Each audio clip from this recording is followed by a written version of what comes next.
Hello everyone. आज आपण बघणार आहेत obstetric and gynaecology. So gynaecology म्हणजे एक टॉपिक आहे. त्या टॉपिकचं नाव आहे मेनोपॉज. सो मेनोपॉजमध्ये आपण बघणार आहेत त्याचे काही इम्पॉर्टन्स किंवा त्याचे हेल्थ एज्युकेशन कसं करतो आपण, साईन अँड सिम्टम्स काय मेनोपॉजच्या. ओके, मेनोपॉज हा केव्हा एंड होतो, कोणत्या एज ऑफ लाईफमध्ये एंड होतो. ओके, सो मेनोपॉजचं मेन फंक्शनिंग काय आहे, ओके, हे कसं होतं आहे आपण या ठिकाणी आज बघणार आहोत. सो आपण काय बघणार आहोत आज मेनोपॉजमध्ये, डिफाईन ऑफ मेनोपॉज आपण बघणार आहेत. किती नंबर ऑफ टाईपची मेनोपॉज असतात ते आपण आज बघणार आहे. डायग्नोसिस ऑफ डायग्नोसिस काय काय होऊ शकते मेनोपॉजचे ते बघणार आहे. स्टेजिंग ऑफ मेनोपॉज, स्टेज कसे असतात मेनोपॉजमध्ये ते बघणार आहे. इनिशियल असेसमेंट ॲट मेनोपॉज आणि classification woman to plan management हे आपण आज या ठिकाणी बघणार आहोत. आता ट्रान्झिशन्स इन वुमन लाईफ, अगोदर काय असतो मेनार्के, त्यानंतर प्रेग्नन्सी आणि मग नंतर मेनोपॉज. मेनार्की हा 12 to 14 इयर्सपर्यंत हा स्टार्ट होतो, जसं की आपण त्याला मेन्स्ट्रुअल सायकल असं बोलतो. प्रेग्नन्सी ज्यावेळेला लेडी ज्यावेळेला प्रेग्नंट होते त्यावेळेला तो टाईम पिरियड तिचा प्रेग्नन्सीचा टाईम पिरियड असतो. आणि मग त्यानंतर ती तिचं एज अबोव 45, 55 ज्यावेळेला तिचं एज होणार त्यावेळेला तिला मेनोपॉज हा स्टार्ट होणार, त्याला आपण मेनोपॉज असं बोलतो. सो मेनोपॉज 12 मंथ ऑफ मेनोरी असणार, म्हणजे काय 12 मंथपर्यंत आपलं मेन्स्ट्रुअल सायकल अबसेंट असणार. रेट्रोसेप्टिव्ह डायग्नोसिस होणार. डिप्लेशन्स ऑफ ओव्हरियन फॉलिकल जे असतात ओव्हरीजमधले ते डिक्रीज होणार. डायम्युशन्स ऑफ ओव्हरियन जे हार्मोन असतात ते डायम्युशन होण्याने डिस्फंक्शनिंग व्हायला स्टार्ट होणार. No independent biological marker. Objectives like sensitive marker like irregular cycle, त्यामध्ये मेन इम्पॉर्टंट का असणार आहे, इरेग्युलर सायकल असणार आहेत प्रेग्नन्सी आपली मेन्स्ट्रुअल सायकलची, त्याला आपण यामधून डिफाईन करू शकतो. No need to conduct test routinely to diagnosis menopause. Conduct करण्याची काही टेस्ट वगैरे काही करण्याची गरज नाही मेनोपॉजमध्ये, ते आपल्याला ऑटोमॅटिकली एज पिरियड नंतरच करणार. डायग्नोसिस कोणत्या कोणत्या आहे मेनोपॉजच्या, जसं की हिस्ट्री, काही सिम्टम्स असेल. साईन म्हणजे काय, व्हाजनल पीएच आपण त्यामध्ये चेक करू शकतो. लॅटरल व्हाजनल स्मेल आपण त्यामधून चेक करू शकतो. ट्रायल ऑफ मेडिकेशन्स काय, प्रोजेस्टेरॉन विड्रॉवल असेल, रिस्पॉन्स टू HT हे असेल, हे यामध्ये आपण डायग्नोसिस फाइंड आउट करतो मेनोपॉजमध्ये. त्यानंतर लॅबोरेटरी कोणत्या कोणत्या टेस्ट करतो आपण मेनोपॉज चेक करण्यासाठी, त्यामध्ये आहे सेरम फॉलिकल स्टिम्युलेटिंग हार्मोन, ज्यामध्ये इन्क्रीज होतो 40 mg per microlitre per ml. Serum estradiol हा सुद्धा त्यामध्ये डिक्रीज होतो 20 pg per ml. AMH and inhibitions of B, त्यामध्ये लो हा होऊन जातो. त्यानंतर अल्ट्रासोनोग्राफीमध्ये काय होणार, अँटेरल फॉलिक्युलर काउंट त्यामध्ये डिक्रीज होणार. Marker for diagnosis of menopause are preferably restricted for the in a special situations and for a fertility issues. Diagnostic check करत नाही, कारण की समटाईम्स इनफर्टिलिटी किंवा फर्टिलिटी इश्यू असतात, त्यामुळे आपण प्रेफर काय करतो, रेस्ट्रिक्शन हे प्रेफर करतो मेनोपॉजमध्ये. आता प्री मेनोपॉज म्हणजे काय, reproductive period prior to menopause.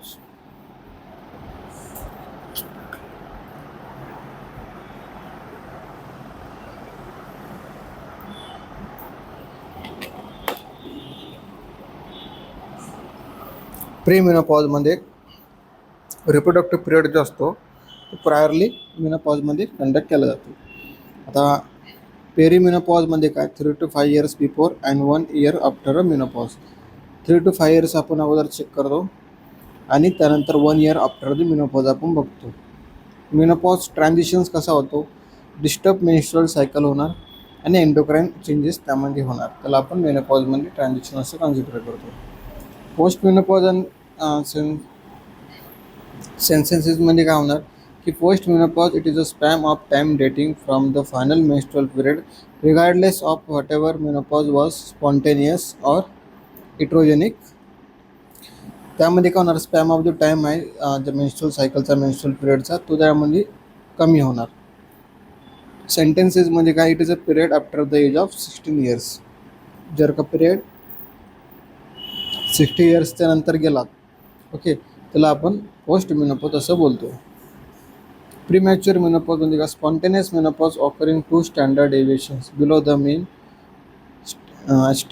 estimated age for the reference population. Transitionally considered to below the age of 14 years, we may consider it occurrence below the 13 years. We need a population-based study to drive at a cutoff of values. यामध्ये काय असणार आहे, spontaneous आपण त्या ठिकाणी standard डिव्हिएशन्स करतो, जसं की रेफरन्स करतो, त्यात डिपेंड त्यांच्या पॉप्युलेशन्सनुसार. समटाईम्स जर का बिलो 14 इयर्स जर का असेल तर आपण कन्सिडर करणार की ते बिलो 38 इयर्स आहेत. अर्ली अँड डिले मेनोपॉज आपण काय बघतो, अर्ली डिले मेनोपॉज म्हणजे काय, 14 इयर्सच्या टिपिकल एजमध्ये मेनोपॉज होईल. डिले मेनोपॉज म्हणजे काय, 54 असेल, 60 असेल, या टाईम पिरियडमध्ये त्यांना डिले मेनोपॉज होईल, त्याला आपण काय डिले मेनोपॉज असं बोलतो. Induce and the temporary menopause. Induce menopause म्हणजे काय, cessations of the menstruations that follow bilateral oophorectomy or the heterogenic ablations of the ovarian functions. Induce menopause म्हणजे काय होणार, सिसेशन करतो आपण त्या ठिकाणी बायलॅटरल ऑफ्रेक्टॉमी म्हणजे काय, जे पण आपली पॉलिपियम ट्यूब आहे त्या ठिकाणी आपण ऑफ्रेक्टॉमी करतो, हिट्रोजेनिक ॲब्लेशन्स करतो, ओव्हरियन फंक्शन्सना आपण चेक करतो. टेम्पररी मेनोपॉज करण्यासाठी आपण काय करतो की यूज करतो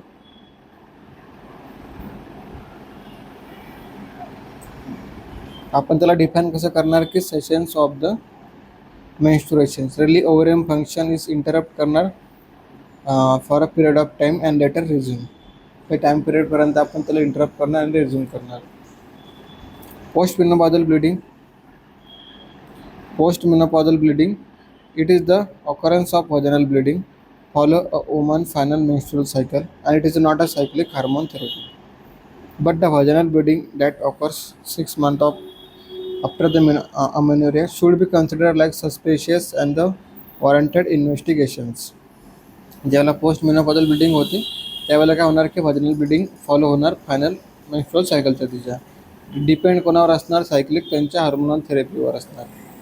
सो आपण व्हाजिनल ब्लीडिंग कशा ऑकर्स करतो, 6 मंथ आफ्टर अमेनोरिया झाला असेल तर 6 मंथ आफ्टर आपण चेक करतो.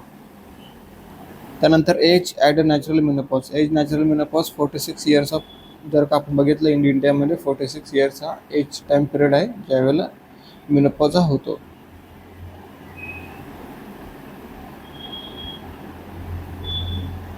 Etiology of common symptoms of midlife woman, aging versus menopause. General aging, midlife, society like culture, life event.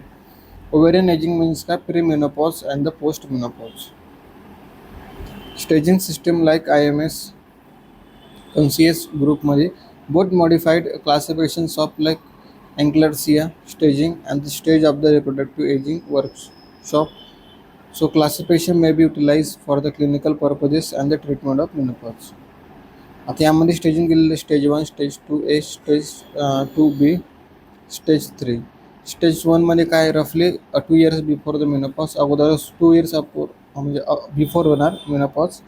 So त्यामध्ये काय होणार आहे, vasomotor instability and the early of psychometric symptoms, menstrual त्यांच्यामध्ये problem असणार. Prevent म्हणजे काय, ते आपण प्रिव्हेंट करू शकतो तो. स्टेज 2A मध्ये काय होणार की 1 इयर आफ्टर लास्ट पिरियड असेल त्याचं 1 इयर आफ्टर जर का पिरियड झाला असेल ज्याने युरिनरी व्हॅसोमोटर वेट गेन होणार त्यामुळं, आणि त्यामुळे काय होणार की ऑस्टोपेनिया होऊ शकतो. स्टेज 2B मध्ये काय, up to 5 years after the menopause म्हणजे की 5 इयर्स आफ्टर मेनोपॉज होणार. ओके, त्यामध्ये का late psychomatic and the genital symptoms आपल्याला बघू शकतात. समटाईम्स सेक्शुअल डिसऑर्डर असेल त्यांच्यामध्ये, चेंजेस ऑन द त्यांच्या ऑस्टोपेनिया असेल किंवा ऑस्टोपोरोसिस त्यांच्यामध्ये होऊ शकतो. स्टेज 3 मध्ये काय होणार, from 5 years after the post menopausal life late. So it is a complications like residual changes from the stage 2. Ischemic heart attack होऊ शकतो. अदर्स लेट कॉम्प्लिकेशन जसे की अल्झायमर डिसीज असेल, ऑस्टोपोरोसिस असेल, हे होऊ शकतात. when it is a medical intervention is required for 14 years to 15 years 15 years नंतर आपण मेनोपॉजसाठी करू शकतो. मेडिकल इंटरव्हेन्शन त्यामध्ये काय असेल, मोटर सिस्टम असेल, स्लीप डिसऑर्डर असेल किंवा मूड चेंजेस असेल, वजन अट्रोपी असेल, फेरियुनिया असेल किंवा स्किन अट्रोपी असेल, ऑस्टिओपोरोसिस होण्याचे चान्सेस जास्त आहे, कोरोनरी हार्ट डिसीज असेल किंवा सेरेब्रोव्हास्क्युलर डिसीज असेल त्यामध्ये 16 इयर्सपर्यंत बघायला भेटतात. मेन्स्ट्रुअल डिसऑर्डर्स आणि विंडो ऑफ अपॉर्च्युनिटी कुठं 14 to 15 इयर्समध्ये आपल्याला बघायला भेटते. चेंजेस आहेत मिनोपॉज ट्रान्झिशन्समध्ये काय होणार आहे की hot flash, okay, hot flash, night sweat, त्यानंतर changes in periods, weight gain होणार, okay, problem with bladder,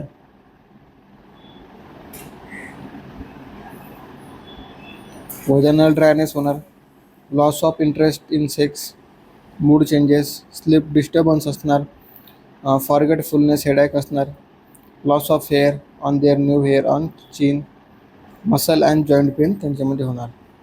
who manage the menopause, physician manage करू शकतो, ऑर्थो जेनेरिक मेडिकेशन्स आपण देऊ शकतो, सायकेट्रिस्ट त्या ठिकाणी मेनोपॉजला मॅनेज करू शकतात, कार्डिओलॉजिस्ट करू शकतात फॉर द कार्डियक फंक्शनिंग असेल तर ते. Usually first point of contact with the gynaecologist सोबत आपलं असणार आहे. Menopause clinic like minimum basic requirement काय, core team, gynaecologist, nurse, receptionist, secondary team visitors like consultant. Equipment काय काय लागणार, एक्झामिनेशन टेबल, लिथोग्रामिक पोझिशन असणार आहेत मदरला किंवा त्या फिमेलला, मेजरिंग टेप असणार आहेत, वेट मशीन असणार आहेत, B P apparatus, speculum, pap smear kits, laboratory and collection centre, stationery. So menopause form असतो हा, या ठिकाणी ते भरावा लागतो. फिजिशियन रोल्स काय, ॲनाप्रोसिस काय, मेनोपॉजचे इनिशियल सिम्टमॅटिक, प्रिव्हेंटिव्ह हेल्थ आणि असिम्टमॅटिक.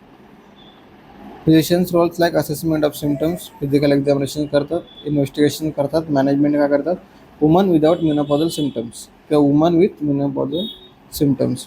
वुमन आली विदाउट मेनोपॉज तिचे सिम्टम्स आहेत, पण एक वुमन अशी पण आली जी विथ सिम्टम्स आहेत.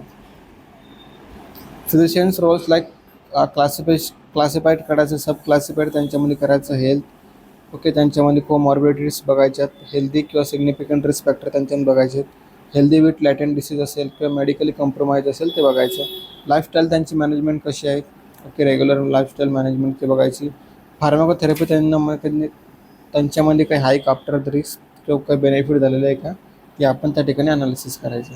Menopause clinic like a young woman is a gift of nature but an old woman is a work of art.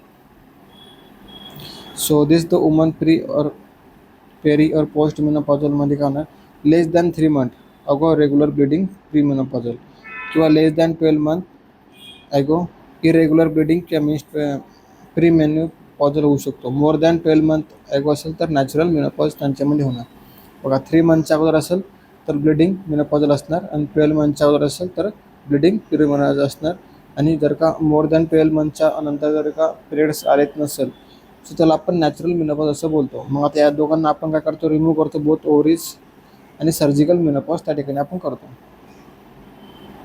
Assessment history आपण करतो, मेडिकल हिस्ट्री आपण चेक करतो, मेनोपॉझल सिम्टम्स काय, ब्लिडिंग आहे का, पास्ट सर्जरी काय झालेली आहे का, डायटरी हिस्ट्री कशी आहे, स्लीप डिसऑर्डर्स आहे का, काही स्लीप हिस्ट्री कशी आहे, सेक्शुअल हिस्ट्री कशी आहे, ओके, पोस्ट नॅटल डिप्रेशन त्यांच्यामध्ये काही होतं का ते बघतो. रिस्क असेसमेंट काय काय बघतो आपण, डायबिटीज आहे का, हायपरटेन्शन, डीप वेन थ्रोम्बोसिस आहे का, थायरॉइड डिस्फंक्शनिंग आहे का, लिव्हर डिसीज आहे का, ऑस्टिओपोरोसिस आहे का किंवा आर्थरायटिस, क्लेमॅरेटिक डिप्रेशन असेल का, dementia, cancer in जेनायटल, breast, cervical, endometrial, ovary. Family हिस्ट्रीमध्ये आपण काय चेक करतो की कार्डिओ प्लस सेरेब्रोव्हास्क्युलर डिसीज आहे का, ऑस्टिओपोरोसिस, फ्रॅक्चर, डिमेन्शिया, कॅन्सर असं काही आहेत का. Current medication is including OTC medication. Social and the personal history will be tobacco, alcohol use आहे का ते आपण बघतो. Calcium calculator diet like quick dietary calcium assessment chart, a tool of a quick assessment of total dietary calculations intake. Dietary intake is 300 per 1 glass milk, 300 per 2 calories curds. Number of service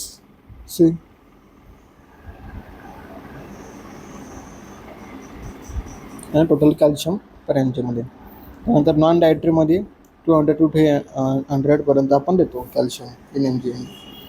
risk factor काय होऊ शकतं, osteoporosis म्हणजे काय, मॉडिफायबल, non modifiable आणि environmental factor.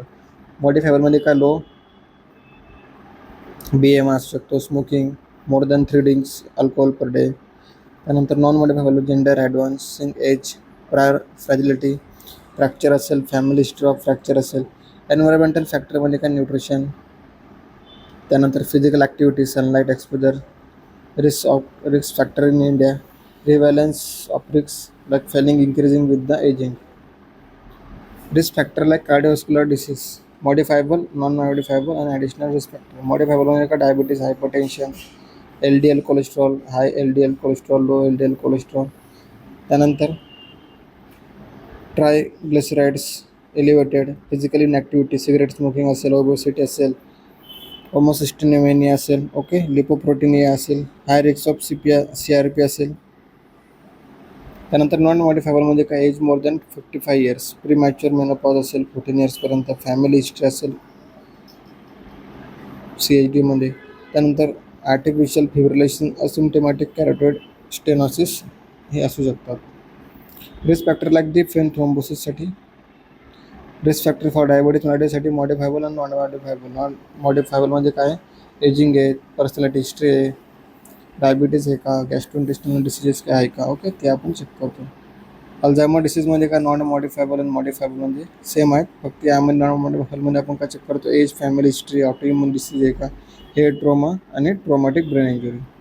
Breast कॅन्सरमध्ये पण same, BMI आपण check करतो, एज फॉर चाइल्ड असेल किंवा breast feeding, alcohol, hormonal therapy आहे का. नॉन मॉडिफायबलमध्ये आपण सेम करतो, ओके, मेन्स्ट्रुअल हिस्ट्री आपण चेक करतो.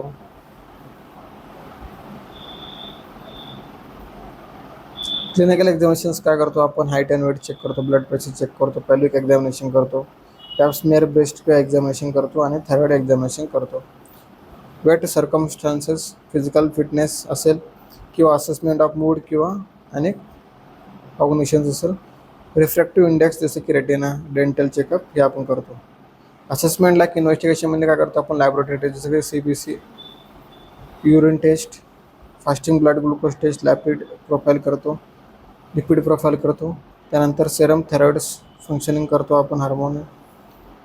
त्यानंतर फानिक्लो करतो, पॅस्मियर करतो, ओके, ट्रान्सजनल अल्ट्रासाऊंड आपण चेक करतो आणि मॅमोग्राम आपण करतो.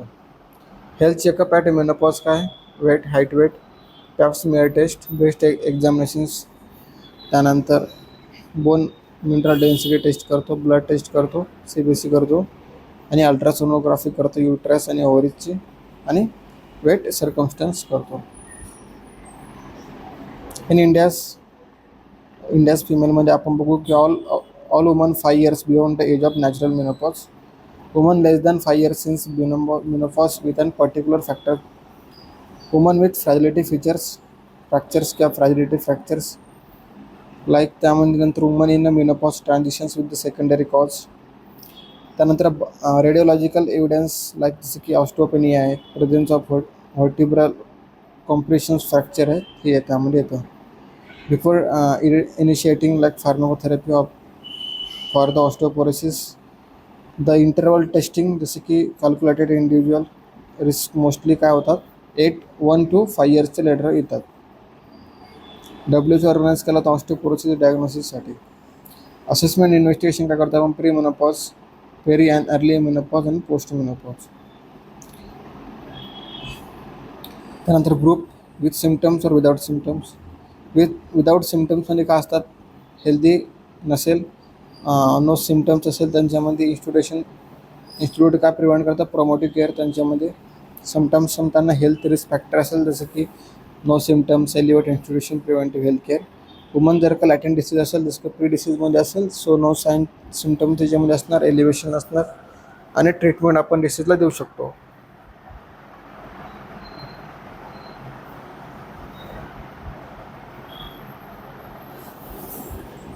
Woman with the comorbidities, no symptoms असेल, ट्रीटमेंट ऑफ डिसीज असेल, institutions, individualisations, life health care असेल.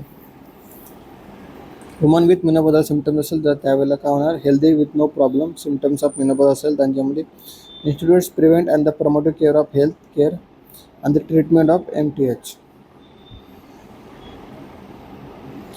त्यानंतर healthy with risk factor like disease जसे symptoms of menopause, institutions like preventive of health care, benefit analysis before the therapeutic interventions. Okay, so या ठिकाणी आपला हा topic संपलेला आहे मेनोपॉज. सो मेनोपॉज इम्पॉर्टंट आहे, पण एक्झामला जेवढं विचारत नाही. रेअरली विचारलं तर विचारतील किंवा विचारत सुद्धा नाही. सो आपण या ठिकाणी आपला टॉपिक हा संपवलेला आहे. तुम्हाला काय डाऊट असेल तुम्ही विचारू शकता. Thank you so much for everyone.